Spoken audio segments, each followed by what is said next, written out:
नमस्कार, स्वागत है आपका वीकेंड के मार्केट अड्डा में, जिसमें हम बातचीत करते हैं मार्केट की और पूरे हफ्ते में जो कुछ हुआ उससे क्यों लेते हुए आगे की आपकी क्या रणनीति हो, किस तरीके के आपके मन में सवाल पूरे हफ्ते दौरान गूंजते कौंधते रहे, उनके जवाब ढूंढने की कोशिश करते हैं।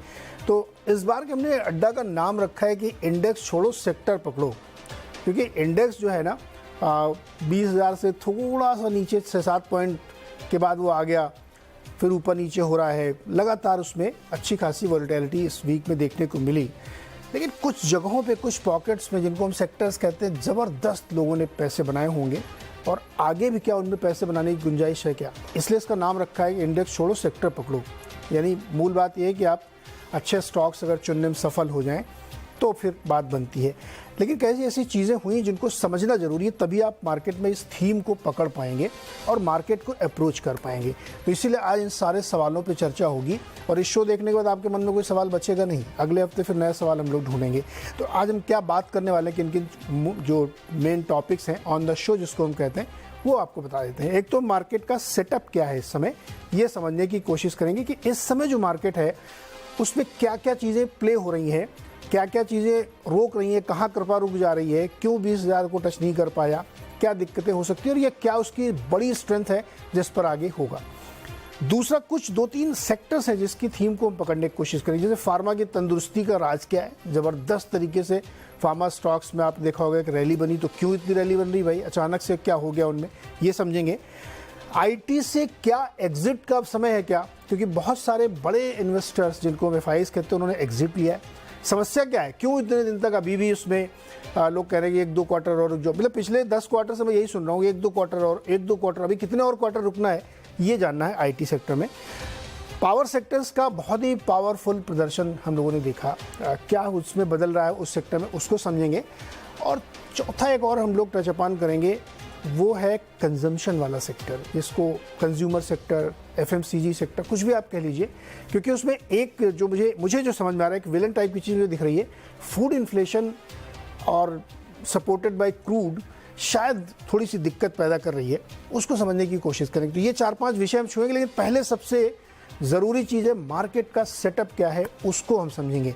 तो समझाने के लिए हमारे साथ जो जाने माने लोग हैं उनसे मैं आपको परिचय कराता हूँ। सुदीप बंदोपाध्याय जी हमारे साथ हैं, किसी परिचय के मोहताज नहीं, मार्केट के बहुत ही बड़े चेहरे हैं।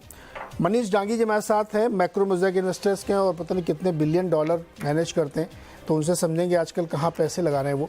प्रकाश दीवान सर हैं और स्टॉक पिकर, मार्केट के जाने वाले लोग। और आशीष चतुर्मोता जी, अब टेक्नो फंडा कह सकते हैं इनको, आपकी चार्ट भी बहुत अच्छे से मालूम है, डेरिवेटिव्स भी मालूम है, अब फंडामेंटल्स भी बहुत अच्छे समझते हैं। जेएम फाइनेंशियल्स में इस समय वो फंड मैनेजर। आप सबका सर बहुत बहुत स्वागत है और उम्मीद करते हैं कि जो हमारे दर्शकों के 4-5 सवाल हैं मन में, इनका हम लोग जवाब ढूंढेंगे। तो पहले मार्केट सेटअप समझना चाहते हैं। सुदीप सर, मार्केट सेटअप इस समय क्या है? 20,000 के पास गया, फिर वहां से नीचे आ गया, अटक गया कहीं पे, क्या दिक्कत है? एक रास्ते में क्यों नहीं चलता चला जा रहा ऊपर? बहुत सारे फैक्टर्स है। देखिए नीरज जी, जिस कारण इंडियन मार्केट कंटिन्यूअसली ऊपर जा रहा है और हम लोग ये बिलीव भी करते हैं कि आगे भी ऊपर जाएगा, और जिस नीचे आने की बात कर रहे हैं, ये तो एक्चुअली मार्केट के लिए हेल्दी ट्रेंड मैं मानूंगा, क्योंकि एक तरफा मार्केट ऊपर जा रहा है, उसके बाद थोड़ा बहुत कंसोलिडेट करना 20,000 के आसपास प्रॉफिट बुकिंग आप बोलिए या कंसोलिडेशन बोलिए, जो भी बोलिए, वो एक्चुअली अच्छा ट्रेंड है। थोड़ा कंसोलिडेट करने दीजिए इस लेवल पे आसपास, फिर एक झटके में ऊपर जाएगा, यही हम लोग बिलीव करते हैं। और जो फैक्टर्स मार्केट को ऊपर ले जा रहा है, उसमें सबसे बड़ा फैक्टर जो हम मानते हैं वो है जो बहुत तगड़ा लिक्विडिटी इंडियन मार्केट्स में आ रहा है। और ये लिक्विडिटी आ रहा है, 2-3 कारण है। एक तो सारा दुनिया भर में कोविड के टाइम और उसके थोड़ा पहले से ही अगर आप देखेंगे, जबरदस्त लिक्विडिटी जनरेट हुआ है। इसका कारण सेंट्रल बैंक्स ने ग्लोबली एक लूज मनी पॉलिसी अडॉप्ट किया था और इसके कारण ओवरऑल लिक्विडिटी सिस्टम में बहुत बढ़ गया है, और ये लिक्विडिटी मार्केट में इवेंचुअली जरूर आएगा और आ रहा भी है। दूसरी बात है, इसमें भी एक आप कह सकते हैं एक्सीलेटर रख गया इंडिया में पैसा आने का। वो चाइना का जो दिक्कतें हैं, चाइना के जो सेल्फ गोल्स कहे, कुछ भी कहे, उसके कारण चाइनीज मार्केट में निवेश करना और चाइनीज मार्केट में निवेशित रहना, जो ग्लोबल निवेशक है वो थोड़ा क्वेश्चन मार्क लगा रहे हैं उस पे, और जितना हो सके ग्लोबल मार्केट चाइनीज मार्केट से पैसा निकाल रहे हैं और दूसरे मार्केट्स में डाल रहे हैं। अब दूसरे मार्केट में बचा शायद इंडिया ही है, क्योंकि इंडिया में बहुत अच्छा ग्रोथ, तो इंडिया में उसका एक हिस्सा पैसा जो चाइना से निकल रहा है वो इंडिया में आ रहा है। तो और ग्लोबली जो इंटरेस्ट रेट का सिनेरियो है, वो सिनेरियो एक लेवल तक बढ़ने के बाद अब ऐसा लग रहा है कि इंटरेस्ट रेट धीरे धीरे शायद कम होगा। वो शायद बताना डिफिकल्ट है कि वो अभी से चालू होगा कि 6 महीना बाद चालू होगा, पर यह बात साफ है कि इंटरेस्ट रेट शायद ऑलमोस्ट पीक आउट कर गया है यूएस में और बाकी यूरोप में और यूके में भी, और आगे हम लोग देखेंगे इंटरेस्ट रेट थोड़ा थोड़ा करके शायद कम होगा। इस माहौल में ग्लोबल निवेशक जरूर इंडिया में जो ग्रोथ मोमेंटम है उसका फायदा उठाएंगे और इंडिया में पैसा डालेंगे। इसके साथ इंडिया के जो डोमेस्टिक फैक्टर्स है वो भी पॉजिटिव है। कॉर्पोरेट बैलेंस शीट स्ट्रांग हो गया है, कॉर्पोरेट रिजल्ट्स जिसके कारण अच्छे आ रहे हैं। मॉनसून अगर ठीक ठाक रहे और रूरल डिमांड अगर रिवाइव कर जाए तो मैं तो ये समझूंगा कि सोने पे सुहागा हो गया, क्योंकि डोमेस्टिक फैक्टर्स भी तगड़े हो जाएंगे और एक बाहर से जो लिक्विडिटी आ रहा है वो भी तगड़ा है। जी मनीष जी, ये बताइए कि यूएस में तो ब्याज दरें बढ़ ही रही हैं, एक झटका उन्होंने और दिया, लेकिन मार्केट इससे बेखबर तो मैं नहीं कहूँगा, उसको इसकी बहुत चिंता नहीं है शायद, क्योंकि उसने ये मान लिया कि अगर हमारी ग्रोथ आ रही है तो अगर थोड़ी ब्याज दर ऊंची हुई तो क्या फ़र्क पड़ता है। अब जीडीपी इतनी शानदार दिख रही है, कंजम्पशन शानदार दिख रहा है, तो शायद उनको कोई बहुत दिक्कत नहीं है। और जब भारत की तरफ हम देखते हैं तो ये हमको ऐसा कभी हमको ऐसा भ्रम होता है कि हमने डिकपल कर लिया अपने आप को, उनकी चिंता से हमें कोई फ़र्क नहीं पड़ता। हमारा मार्केट अपनी एक अलग धुन में चल रहा, जो भी सुदीप सर कह रहे थे कि अपनी एक अलग स्ट्रेंथ है जिस पे हम प्ले करते हुए दिख रहे हैं। तो क्या मेरी ये समझ सही कह रही है, और ये सेटअप जो बन रहा है मार्केट का वो एक डिफरेंट टेंजेंट में बन रहा है, जहाँ पे बहुत ज़्यादा हम ग्लोबल की चिंता नहीं कर रहे हैं कि यूएस में ब्याज दरें बढ़ रही तो हम इधर घबरा जाएं, ऐसा है क्या? हाँ नीरज, एक्चुअली इंडिया मार्केट बहुत छोटा है रिलेटिव टू यूएस, और ये डीकपल वाला स्टोरी जो है वो इट नेवर प्लेज आउट है ना। वो बेसिकली जो बेटा, जैसे किसी भी एक स्टॉक में एक बेटा होता है कि निफ्टी कितना मूव करेगा, उसी तरह से इंडिया मार्केट के परफॉर्मेंस का जो बेटा है, जो अंडरलाइन ड्राइवर है, वो जनरली यूएस मार्केट ही रहते हैं। दुनिया के आधे मार्केट कैप में वो हैं और रिलेटिवली हमसे 7-8 गुना 6-7 गुना इकोनॉमी है। तो एक्चुअली डीकपल होना वाला नैरेटिव जो है वो कभी भी हिस्टोरिकली ठीक नहीं रहा है। ये बात सही है कि यूएस मार्केट्स बहुत अच्छा कर रहे हैं पिछले 6-7 महीनों में। अपना दिसंबर जनवरी में ये डिस्कशन हुआ था, मैंने आप लोगों के सामने एक आर्गुमेंट पेश किया था कि शायद यूएस आईटी जो है वो बहुत ज्यादा मिसप्राइस कर दिया है एक हार्ड लैंडिंग को, और वहां सबसे अच्छा पैसा बनेगा। तो वो ऑलमोस्ट 40% ऊपर है। अब यूएस में इंटरेस्ट रेट मोस्ट प्रोबेबली ये अंतिम रेट हाइक था। इसके बाद में लाइकली ये है कि शायद 3-6 महीना तक तो रुकें, लेकिन 2024 के अंदर as of right now market 100 basis point rate cut price कर रहा है, और अगले 2 साल के अंदर जो अर्निंग्स है वो अबाउट 15-17% अर्निंग का ग्रोथ प्राइस कर रहा है। तो एज सच बहुत खराब सेटअप इवन यूएस में नहीं है। इंडिया ऑफ कोर्स जो अर्निंग्स का मोमेंटम ठीक ठाक ही है, इंडियन की इंटरेस्ट रेट्स जो है वो पहले ही पीक हो चुके हैं। तो जनरली मैक्रो नीरज जो है वो ठीक ठाक ही रहा है पिछले 6-7 महीनों में, और सभी चीजें बड़ी तेजी से ऊपर गई हैं। Actually India relatively under perform करेगा अगर आप हाई बेटा स्टॉक को मिला 80% बिटकॉइंस ऊपर हैं, मैंने बोला 40% नैस्डैक ऊपर है। इवन बॉन्ड जो है जहां हम इन्वेस्ट करते हैं वो 6-7% एब्सोल्यूट ऊपर है। तो एक बहुत अच्छा इसको गोल्डीलॉक कंडीशंस फाइनेंशियल मार्केट के लिए होता है, वैसा रहा है पिछले 6-7 महीने में।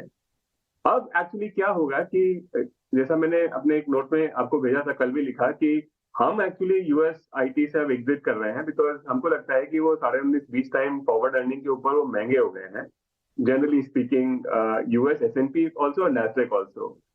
और हिंदुस्तान एक्चुअली मार्केट के अंदर इतना हार्ड लैंडिंग वाला सिनेरियो कभी प्राइस ही नहीं किया था, इसलिए वो नीचे आया ही नहीं था, इसलिए इतनी बड़ी अपॉर्चुनिटी इंडिया के अंदर मिली भी नहीं जितना यूएस में मिली है। तो ये मोटा मोटी सेटअप मुझे बहुत ऊपर से देखता हूं तो लगता है। मनीष, क्या आप वहाँ रेट कट एक्सपेक्ट कर रहे हैं 2023 में? 2024 के अंदर नीरज की एक्सपेक्टेशन है कि 100 बेसिस पॉइंट के आसपास में रेट कट आएगा। मैं एक्चुअली काफी दिनों से काफी महीनों से इस नैरेटिव को के साथ रहा हूँ कि यूएस के अंदर हार्ड लैंडिंग का सिनेरियो की प्रोबेबिलिटी बहुत कम है, वो इकोनॉमी बहुत स्ट्रांग है। मैं वहां पे अभी 1.5 महीना था, कई सारे इंस्टीट्यूशनल क्लाइंट से मिला।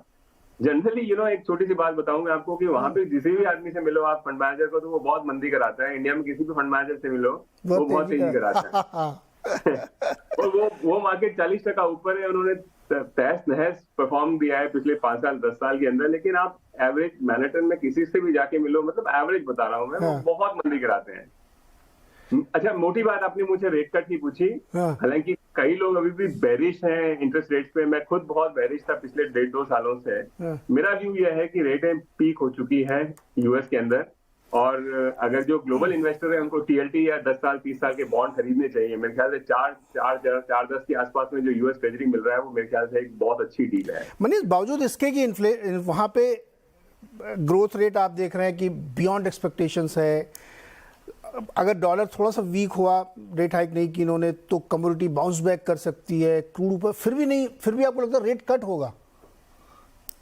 देखिए क्या है कि एक बहुत बड़ा फिस्कल डिस्ट्रीब्यूट हुआ था यूरोप यूएस, खास करके यूएस में बहुत बड़ा हुआ था। इवन इस साल जिसको प्राइमरी डेफिसिट हम लोग इकोनॉमिक्स के टर्म्स में बोलते हैं, वो करीबन 4% है यूएस के अंदर। तो अभी भी फिस्कली यूएस जो है अपनी इकोनॉमी को स्टिमुलेट कर रहा है, वो इतना कंस्ट्रिक्ट कर नहीं रहा है। और एक्चुअली क्या है कि बहुत बड़ा नैरेटिव इंडिया है, कई सारे छोटे देशों में ये है कि जैसे कि हम लोगों ने है ना बहुत ऑर्थोडॉक्सी और फिजिकली ऑर्थोडॉक्स रहे, उसकी वजह से हम ज्यादा बेहतर हैं। एक्चुअली यूएस यूरोप सब अच्छा किए हैं। यूरोप के अंदर बहुत बड़ी एनर्जी क्राइसिस नहीं आती थी, तो शायद यूरोप भी उतना ही अच्छा करता था जितना यूएस किया है।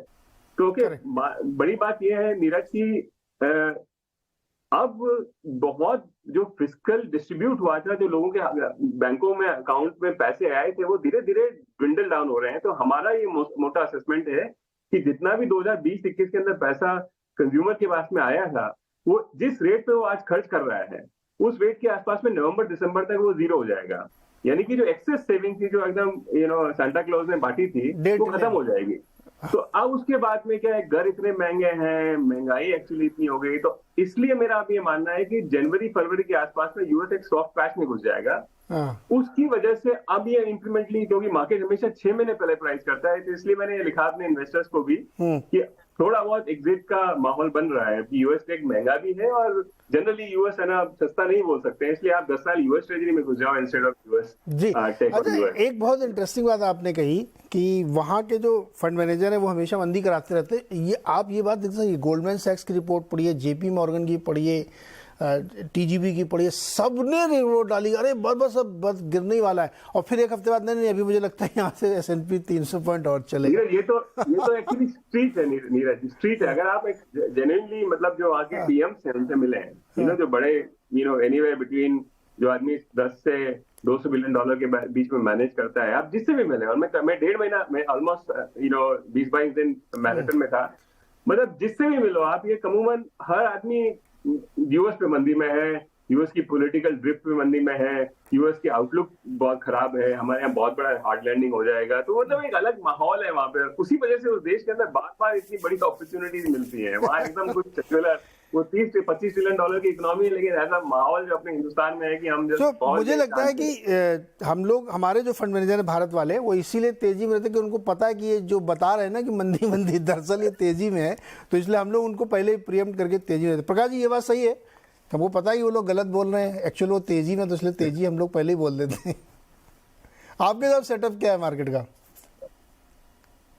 नहीं, नीरज भाई देखिए, जो हमारे साथ जो मनोवैज्ञानिक लेवल्स पे जिस टाइप की चीज होती है, जो थोड़ी बहुत अड़चने आती हैं, वो 18,000 पे भी हुई थी, 19,000 पे भी है, 20 पे भी हो रही है, तो मुझे लगता है सेटअप बहुत सिंपल है कि इंडिया का जो फंडामेंटल्स का जो सेटअप है, जो आपको एक ढांचा दिख रहा है, और मैं अभी की बात नहीं कर रहा, इस क्वार्टर की बात नहीं कर रहा, मैं कह रहा हूँ अगले 3-4 साल के लिए, इसमें जैसे ही रिकवरी आपको दिखती है बाकी के मार्केट्स में, आप कंपेयर करने लगेंगे कि हिंदुस्तान का मार्केट तो ये चीज पहले से ही कर रहा था। जो दिसंबर से फरवरी में चाइना की तरफ झुकाव शुरू हुआ था FIIs का, वो आपने देखा वो कितनी जल्दी बदल गया, क्योंकि उनको समझ आई कि यहाँ पे चाइना में तो पैसा लगा सकते हो, निकालना मुश्किल हो जाता है, और जो चीज लग रही थी कि रिवाइवल हो रहा है, उसमें सरकार आपको पूरी तरह से हिस्सेदारी लेनी, मतलब काम नहीं करने देती। तो हमारा मार्केट एक ऐसी अपॉर्चुनिटी प्रेजेंट कर रहा है जो ग्लोबल इन्वेस्टर्स को बहुत अच्छी तरह समझ आ रहा है कि बहुत स्ट्रांग है।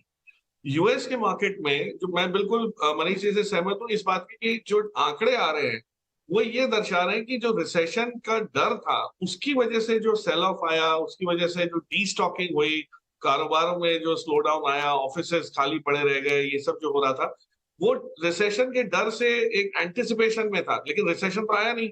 और ये आंकड़े ये बता रहे हैं कि रिसेशन शायद आएगा भी नहीं, या आएगा तो बहुत सॉफ्ट होके अपने एक बहुत मॉडरेट लेवल पे आके निकल जाएगा। जैसे ही आपका हॉलिडे सीजन, पीक सीजन वहां का शुरू होगा, छुट्टियों का दौर शुरू होगा, खर्चों का दौर शुरू होगा, आपको वापस कंजम्पशन आते हुए दिखेगा।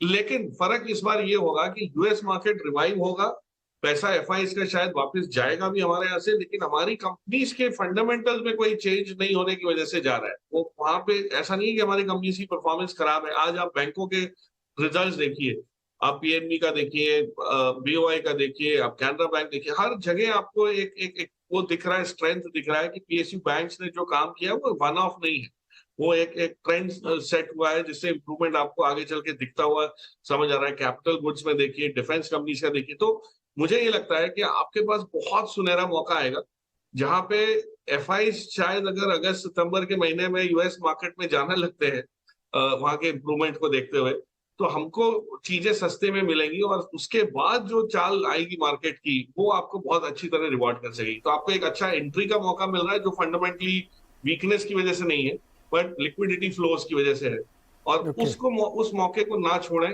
ये खास ध्यान रखना है। और हम लोग क्लाइंट्स को समझा रहे हैं कि आपने जो लिक्विडिटी क्रिएट की है या लिक्विडिटी आप क्रिएट कर सकते हैं अपने पोर्टफोलियो में ऐड करने के लिए, उसके लिए ये अगले 2-3 महीने बहुत बहुत ही उम्दा रहेंगे। सेक्टर रोटेशन होगा, वॉलेटिलिटी रहेगी, लेकिन एंड ऑफ द डे आपको ये महसूस होगा कि 6-8-12 महीने में ट्रेंड। तो प्रकाश जी, सितंबर अक्टूबर में ये मौका मिलेगा? अगस्त सितंबर में ये आपको यूएस मार्केट की स्ट्रेंथ पकड़ते हुए दिखेगा और हमारे यहाँ से पैसा शायद वहां अच्छी खासा जो 3 महीने से इनफ्लो था वो हो सकता है थोड़ा सा आउटफ्लो में भी तब्दील हो जाए। मैं वही बार बार कह रहा हूँ कि वो आउटफ्लो को देख के घबराने वाली बात नहीं है, क्योंकि हमारे डोमेस्टिक इंस्टीट्यूशनल इन्वेस्टर्स के पास बहुत पैसा आता है एसआईपी के जरिए, तो वो बैलेंस भी हो जाएगा। लेकिन हाँ, थोड़ी सॉफ्टनेस मार्केट में जरूरी है, कंसोलिडेशन। सुदीप भी कह रहे थे कि जब तक कंसोलिडेट नहीं होगा मार्केट तो नेक्स्ट मूव की तैयारी नहीं हो सकती। ओके, आशीष जी, एक बड़ा सा ट्रेंड देखने को मिला है। सेक्टर रोटेशन की जो बात करें उसको और बिग पिक्चर में देखें तो अभी कुछ दिन पहले तक लोग चाइना में बहुत बुलिश थे, फिर उनको लगा नहीं चाइना में कोई गड़बड़ हो रहा है तो जापान में बुलिश हो गए हैं। अभी रिसेंट मुझे कल मेरी बात हो रही थी हांगकांग में, तो उन्होंने कहा नहीं अब हम फिर से चाइना में बुलिश हो गए हैं। ये जो इतनी तेजी से लक्ष्मी जी चलायमान हो जाती हैं, हर तीसरे दिन उनका व्यू बदल जाता है कि आज चाइना, फिर जापान, फिर इंडिया, फिर वापस। अब देखो प्रकाश जी कहते हैं अमेरिका जाएंगे अब, तो मतलब इसको पकड़ पाना बड़ा मुश्किल है। मैं ये नहीं कह रहा हूँ कि मार्केट एक सीध में बिल्कुल चलता चलता चला जाएगा, लेकिन क्या यहाँ से हमारा भारत का जो बाजार है इसमें आपको सेटअप में कोई ऐसी चीज़ लगती है कि छोटी मोटी वोलेटिलिटी होती रहेंगी लेकिन ट्रेंड लाइन यहाँ से आगे की बहुत क्लियर है कि बड़ी तेजी बनेगी?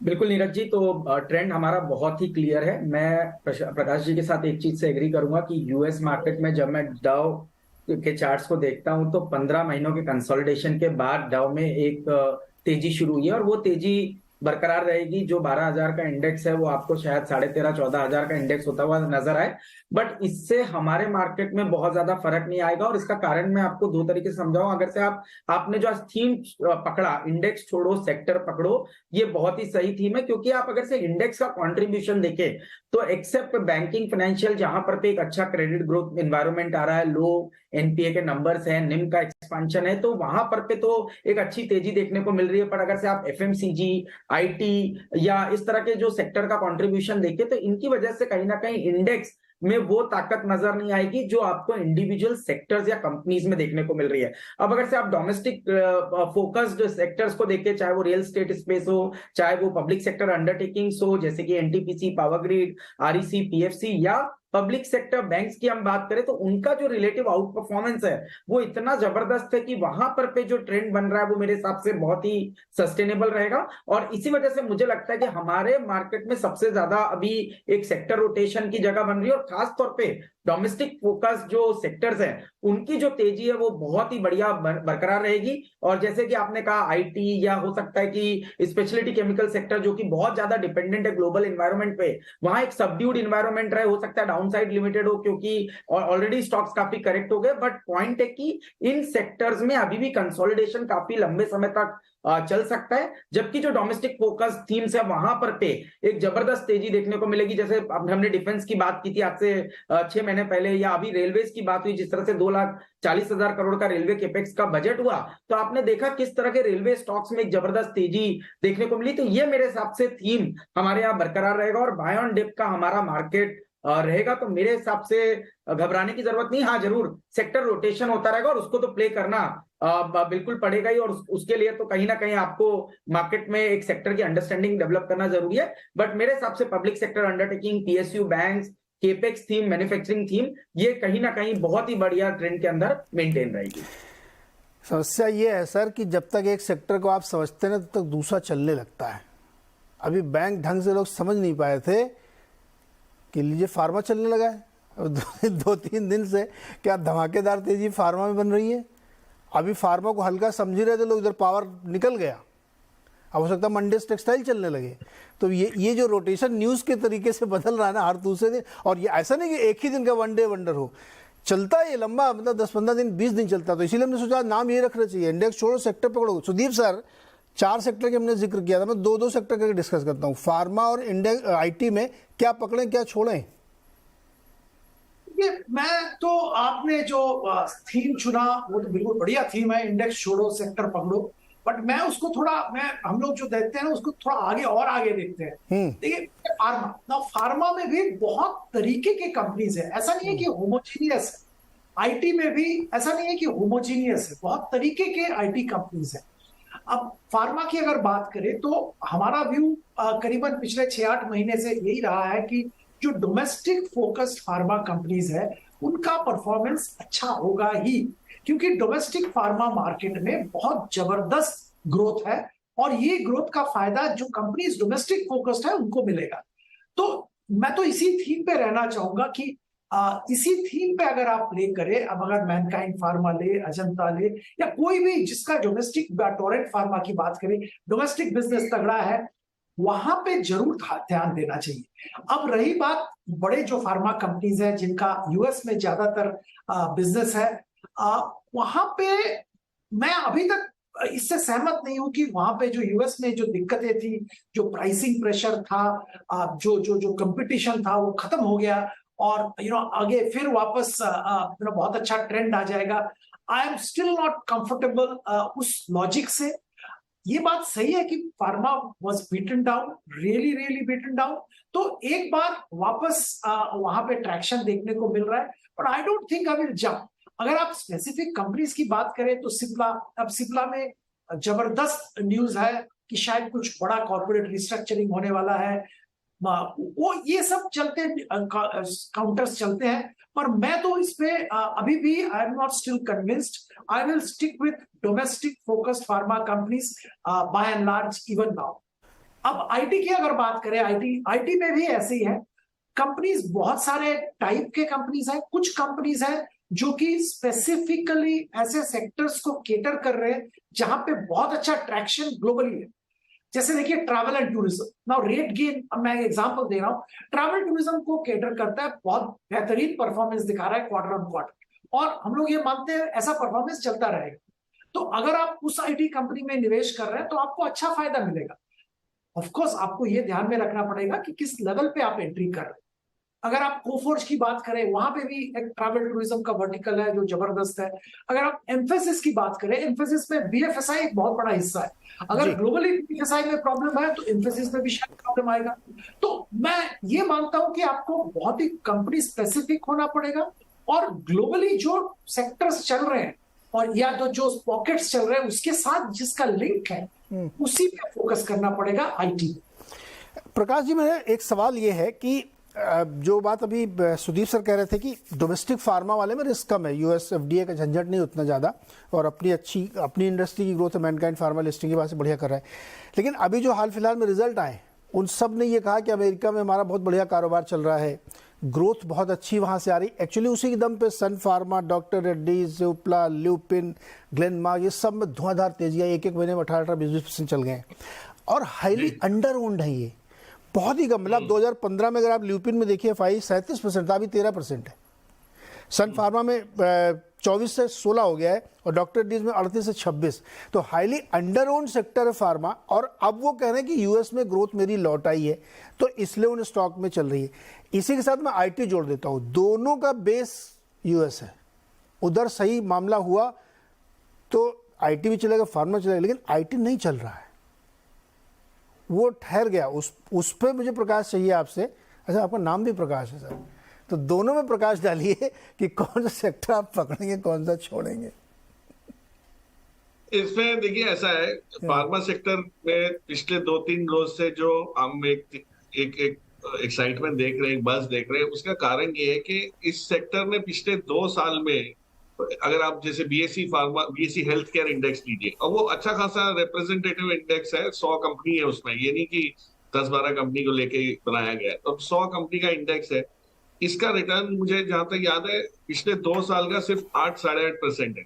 मैं कैगर भी नहीं कह रहा, मैं तो टोटल बता रहा हूँ कि सिर्फ चला ही 2 साल में 8-8.5%। अब ये तो है नहीं कि कोविड के टाइम फार्मा कंपनी नहीं चलती थी, फार्मा का बहुत बोलबाला था, लेकिन उसके बाद जो यूएस में कंपेटिटिव इंटेंसिटी की वजह से जो प्राइसिंग प्रेशर, जेनेरिक बनाने वाली कंपनी जो थी हमारी, जो बड़ी दिग्गज कंपनी, लुपिन हो गया, औरबिंदो हो गया, सन फार्मा हो गया, इन सबको जो मार पड़ा था वो चेंज होते हुए समझ आ रहा है। नीरज भाई, आपने जो रिजल्ट्स देखे हैं उसमें आप देखिए यूएस मार्केट से जो कंट्रीब्यूशन था, एक प्राइसिंग पावर वापस आने का महसूस हो रहा है। उनके नए ड्रग्स जो पाइपलाइन में है, उनकी एक्सेप्टेंस जैसे जैसे बढ़ती जाएगी, वो आपको साइज बढ़ता जाएगा मार्केट का। और डोमेस्टिक मार्केट ने बहुत बढ़िया काम किया है। तो सुदीप बिल्कुल सही कह रहे हैं कि जो डोमेस्टिक मार्केट की स्ट्रेंथ फार्मा में है उसको हम नजरअंदाज करते हैं, लेकिन कई कंपनीज हैं जो डोमेस्टिक मार्केट से ही ग्रो हुई है और उसी से टिकी रही है। लेकिन इस सेक्टर में इंटरप्रेट करने के लिए ये सेक्टर बहुत वास्ट है। बैंकिंग, आईटी में वेटेज ज्यादा है, लेकिन नंबर ऑफ कंपनीज लिस्टेड जितनी फार्मा में है उतनी और कोई क्षेत्र में नहीं है। तो फार्मा कंपनीज में आपको मॉडल समझने में थोड़ा सा मेहनत करनी पड़ेगी, एक सही मिक्स लेना पड़ेगा उन कंपनीज का कि कौन सी ज्योग्राफी में है, कौन सी सेगमेंट्स में है, सर्विसेज में है। तो ये थोड़ा समझने के बाद अगर आप देखेंगे तो मुझे कोई ऐसा डाउट नहीं है कि ये सेक्टर अब चलना इसलिए शुरू हुआ कि अंडर ओन्ड है, वैल्यूएशन कंफर्ट है वहां पे। और यूएस एफडीए का जो नजरिया था हमारी कंपनीज की तरफ, जो बार बार आके ठोकर लगती थी कि आपके EIR आ गया, इसमें इतने ऑब्जेक्शन आ गए, क्रिएट हो गए, ये हो गया, उसको आप रेमेडिएशन में इतना समय लग जाता था, 1-1 साल लग जाता था, वो चेंज होता हुआ दिख रहा है। उसका रीजन ये है कि यूएस को जरूरत है, यूएस को बहुत एक्टिवली गैप्स फिल करने हैं। जो बाकी यूरोपियन प्लेयर्स पहले सप्लाई करते थे उनका बहुत दबदबा था। ओके, नेटवर्क रुक गया, इसीलिए आईटी सेक्टर छोड़ दिया हमको प्रकाश जी ने कि काम नहीं कर रहा है, फार्मा ज़्यादा अच्छा काम कर रहा है, तो इसलिए फार्मा करना चाहिए। डोमेस्टिक या जिनका एक्सपोजर इंटरनेशनल मार्केट में बहुत है क्योंकि यूएस से प्राइसिंग है। अच्छा, इसमें वैल्यूएशन का भी आपके सामने तस्वीर रख दूँ। देखिए ल्यूपिन 24 की फॉरवर्ड पी पे आप देखिए 26 पे अवेलेबल है, जबकि इसका एवरेज पी 43 का, तो जिसमें कहता है बहुत सस्ते में मिल रहे हैं। आप सिप्ला में जाइए जो इस समय 21 के मल्टीपल में, जो पहले 25 होता था, सन फार्मा 24, 25 और सिप्ला डॉक्टर रेड्डी 17 और 25। तो अंडर ओन्ड भी है, सस्ते हैं और अब शायद रिकवरी दिख रही है यूएस वगैरह में, तो फार्मा में है। तो चलिए सर, दोनों मैं मान लेता हूँ कि दोनों फार्मा, चाहे घरेलू हो या फॉरेन एक्सपोजर वाले ज़्यादा हो, दोनों में अपनी अपनी पसंद के अच्छे सेक्टर चुन लें। आईटी छोड़ देंगे क्या? अभी आपका लिंक भी डाउन हो गया था। हाँ यार, सो नहीं आईटी छोड़ना नहीं, आईटी में मैं आ रहा था, मैं फार्मा पे थोड़ा लंबा ज्यादा कर दिया, डिस्कनेक्ट हो गया इस चक्कर। आईटी में धीरज भाई देखिए, आप जो सर्विसेज वाली कंपनीज है, फोकस कंपनीज है, वहां पे डेफिनेटली स्लो डाउन हुआ है, खर्चे नहीं कर रही है कंपनी, बजट पे कटौती हुई, आगे की विजिबिलिटी ऑफ न्यू ऑर्डर्स थोड़ा सा लड़खड़ा रहा है। लेकिन जो प्रोडक्ट फोकस कंपनीज है, जो सॉल्यूशन फोकस कंपनीज है, जैसे साइंट हो गया, या अपने प्लेटफॉर्म कंपनी सोनाटा जैसी कोई कंपनी ले लीजिए, या आज एक्सेल इसका काले का जो नंबर्स आए, एक्सेल काले जो टोटली फोकस्ड है एयरलाइंस और एविएशन साइड में, इस टाइप की कंपनीज में आपको जो रिजल्ट्स दिख रहे हैं वो इतने स्ट्रांग है क्योंकि उनके पास स्ट्रेंथ है, उनका काम रोके ऐसे क्लाइंट्स ऐसे नहीं है कि वो बोले कि आप ये बंद कर दो। इनफैक्ट इंटेलेक्ट डिजाइन का भी आप अगर देखें, अभी जो नंबर्स आए इतने महीनों बाद, इतने क्वार्टर्स के बाद एक फाइनली एक इम्प्रूवमेंट आपको दिखना शुरू हुआ है जो इन्होंने पिछले 18 महीने में, वो भी बीएफएसआई में है। ये नहीं कि वो बीएफएसआई से दूर है, लेकिन उनके प्रोडक्ट्स जो है, उनके सॉल्यूशन जो है वो बहुत क्रिटिकल है वो क्लाइंट्स के लिए, तो उसको आप नजरअंदाज नहीं कर सकते। तो इस टाइप के जहां जहां कंपनीज की स्ट्रेंथ है, मुझे लगता है वहां पे कोई आंच नहीं आएगी। हाँ, लेकिन ओवरऑल आईटी कंपनीज की स्पेंडिंग बढ़ने के लिए, ऑर्डर्स आने के लिए थोड़ा सा 1-2 क्वार्टर का वेट करना पड़ सकता है। बट फार्मा इज ऑलरेडी, मतलब जैसे कहते हैं ना, इट्स रॉकिंग। पिछले 1 महीने में आपने इतना जो इम्प्रूवमेंट देखा है वो जारी रहेगा, क्योंकि सेक्टर बहुत बड़ा है और it will keep on spreading. लेकिन आईटी को थोड़ा सा समय लगेगा, थोड़ा सा संभलना पड़ेगा। ये बात आप लोगों ने बहुत दिन से कह रहे हैं, ये 2 क्वार्टर छोड़ो, भी पता नहीं और कितने क्वार्टर छुड़वाएंगे, 2-2 करके तो साल निकल गया सर। अच्छा, तो कंपनी के परफॉर्मेंस की तो वेट करनी पड़ेगी, वो कंपनी खुद ही गाइडेंस घटा रही है, तो हम क्या करेंगे उसमें।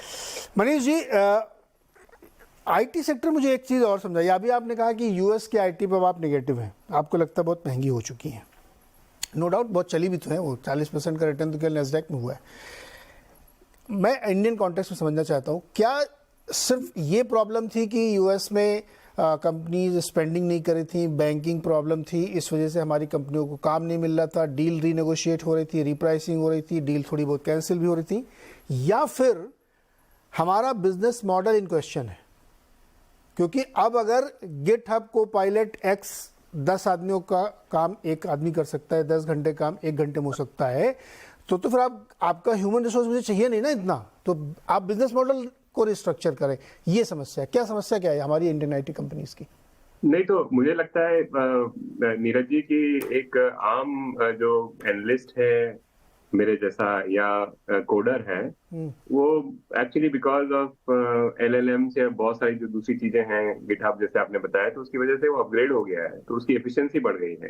तो ये एक्चुअली बैलेंस शीट्स के लिए बहुत अच्छा है, क्योंकि वो, मेरे को लगता है कि अगर आईटी जो है वो एम्प्लॉय के लिए सनशाइन इंडस्ट्री नहीं रहेगा हिंदुस्तान में, है ना।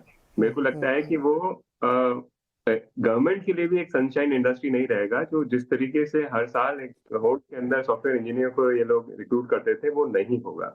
लेकिन बैलेंस शीट के लिए एक्चुअली एक सनशाइन इंडस्ट्री बनेगा ये, बिकॉज बैलेंस शीट की बार्गेनिंग पावर जो है वीजा वी एम्प्लॉय, जो एक थोड़ा सा एक 21-22 के अंदर एक थोड़ा सा ट्विस्ट उल्टा आया था, वो एक्चुअली बढ़ेगा। एंड उसकी वजह से मेरे को लगता है कि अगर आप 5-10 साल का अगर व्यू ले रहे हैं, तो यूएस टेक हो, हालांकि उसके ड्राइवर्स दूसरे हैं, लेकिन इंडियन आईटी के पास में एक बहुत सिग्निफिकेंट मोट है यूएस, और यूएस की ग्रोथ के साथ में हम कंप्लीटली अलाइंड हैं। और एक ही एक ऐसी इंडस्ट्री है जिसके अंदर हमारा मोट जो है वो इंडिपेंडेंट है। आप जैसे फार्मा को देखिए, वो किस तरह की इंडस्ट्री है, मीनिंग आप 70-75% एपीआई जो है चाइना से खरीदते हैं, फिर कभी हर 2 साल में आकर के वहां के जो रेगुलेटर है जो पाक साफ बनना चाहते हैं और आपको 2-4 थप्पड़ मार के चले जाते हैं। फिर हिंदुस्तान की जो गवर्नमेंट है वो बोलती है कि नहीं, आप ड्रग रेगुलेशन, प्राइस रेगुलेशन कर देंगे, हम ये भाव, इतना डायबिटीज की दवाई आप इतना नहीं बेच सकते। तो एक बहुत ज्यादा कंस्ट्रिक्टेड सेक्टर है वो। तो ये सेक्टर 2014-15 तक ही सनशाइन था। फार्मा इंडस्ट्री जो है, हो सकता है ये जब फंड मैनेजरों के पास में हमारे पास बहुत पैसे आते हैं, तो आपको सेक्टर को रोटेट करना पड़ेगा और छोटा मोटा ऊपर नीचे करना चाहिए। लेकिन एक जनरल सेक्युलर स्टोरी जो है, इंडियन फार्मा नहीं है, लेकिन इंडियन आईटी एक बड़ी सेक्युलर स्टोरी है। तो ये तो है बड़ा स्ट्रक्चरल स्टोरी, स्ट्रक्चरल पार्ट।